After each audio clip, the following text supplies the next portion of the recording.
What do you mean by legal personality? Legal personality से आप क्या समझते हैं? Very important question in jurisprudence. Legal personality का मतलब होता है एक ऐसी पर्सनैलिटी जो एक्चुअली एक नेचुरल पर्सन नहीं है, बट उसको एक पर्सन के सारे राइट्स मिलते हैं। We treat it as a person only. Legal personality एक आर्टिफिशियल क्रिएशन है किसी भी लॉ के द्वारा।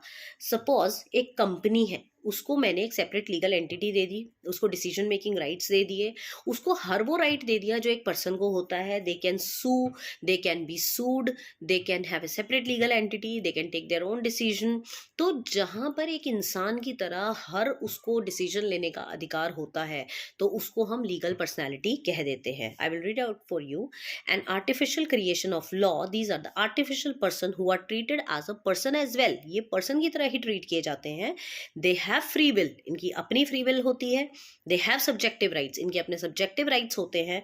दे have separate legal entity, they can be an institution, they can be a property, they can be an object, और they can be a corporation.